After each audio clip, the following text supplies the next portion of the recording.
Hello, Radhe Radhe my YouTube family. कैसे हैं आप सभी? आई होप कि आप सभी बहुत ही अच्छे होंगे एंड अपनी अपनी लाइफ में पॉजिटिविटी के साथ आगे बढ़ रहे होंगे। मैं भी ठीक हूँ। मॉर्निंग की शुरुआत हो चुकी थी और मैं आज सुबह उठ के सबसे पहले बेटी को दूध पिलाकर अपनी स्टडी को कंटिन्यू करने लगी। मैंने महेश वर्णवाल बुक ले लिया है, इसलिए इसी बुक से मैं आईएनएम को स्टार्ट कर दी हूँ। ऐसे सार संग्रह और लूसेंट का थोड़ा बहुत टॉपिक बीच बीच में मिलता है, क्योंकि मैंने एक बार लूसेंट रीड किया है तो मुझे थोड़ा बहुत आइडिया लग रहा है कि ये सब कुछ टॉपिक उसमें है, सारे क्वेश्चन नहीं मिल रहे हैं।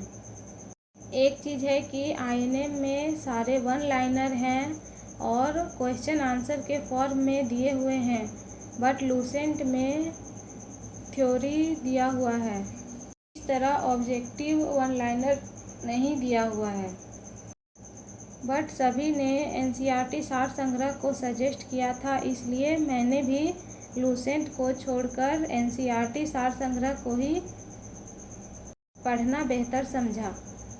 यहाँ मैं देख रही थी कि क्या क्या टॉपिक दिया हुआ है इस बुक में। सुबह उठो तो थोड़ा आलस तो लगता ही है, बट क्या करें, सपने जब खुद के हैं तो उसे पूरा करने के लिए हिम्मत भी होनी चाहिए। वैसे भी कुछ दिन से मेरी स्टडी अच्छे से नहीं हो पा रही थी। जैसा कि आप लोगों को पता है, मेरे हस्बैंड आए हुए थे तो उस तरह टाइम नहीं मिल रहा था और कहीं कहीं जाना भी हो रहा था, तो फिर स्टडी को ही स्किप कर रही थी।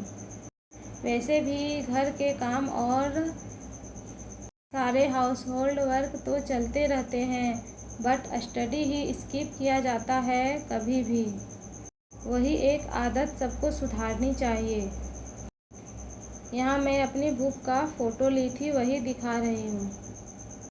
फिर मॉर्निंग के सारे स्टडी करने के बाद, सारे काम करने के बाद फिर मैं नहाकर आ गई और नाश्ता प्रिपेयर करने की तैयारी करने लगी।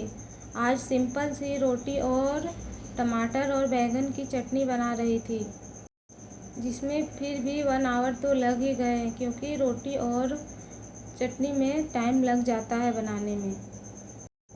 फिर मैं दूसरे स्टडी स्लॉट के लिए बैठ गई। यहाँ पर अपने साइंस के नोट्स को रिवाइज कर रही थी, जिसे कुछ दिन के लिए भी छोड़ दी थी। स्टडी को रीस्टार्ट करना बहुत ही टफ काम है, खासकर सारे काम के बीच और छोटे बच्चे को देखते हुए स्टडी करना तो बहुत ही मुश्किल है। बीच बीच में बहुत डिस्टरबेंस होता रहता है, बट क्या करें, ना पढ़ो तो भी अच्छा नहीं लगता कि आज का डे प्रोडक्टिव नहीं हुआ।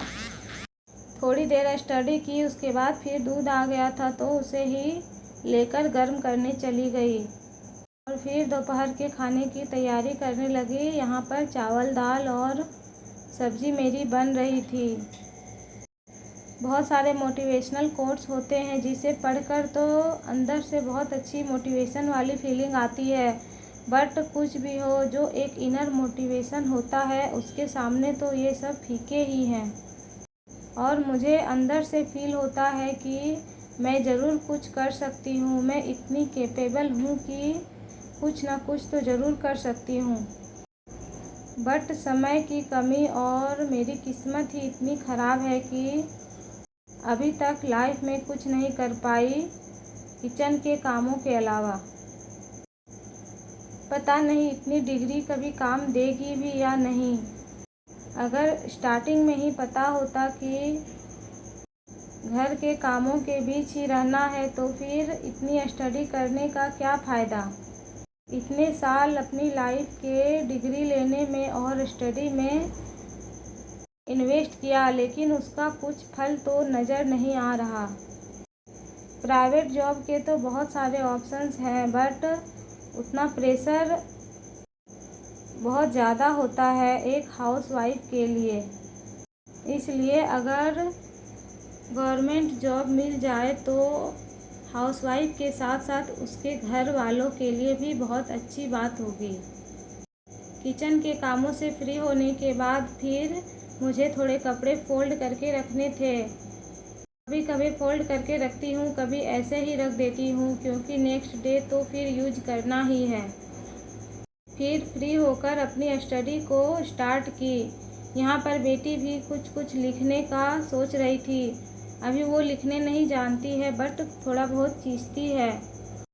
कभी कभी उसमें बिजी होती है, नहीं तो फिर मुझे ही परेशान करती है। थोड़ी देर स्टडी करने के बाद उसे मैं देखने लगी क्योंकि वो कुछ ज़्यादा ही तंग करने लगी थी। वीडियो बनाने से भी मुझे एक तरह का मोटिवेशन मिलता है कि मैं इतनी कामों के बीच टाइम निकाल कर स्टडी कर रही हूँ। खुद के लिए मैं एक मोटिवेशन फील करती हूँ, इसलिए मैं वीडियो भी बना लेती हूँ कभी कभी। अगर आप लोगों को मेरा वीडियो अच्छा लगता है तो please support me. Thank you for watching. Please like and subscribe my channel.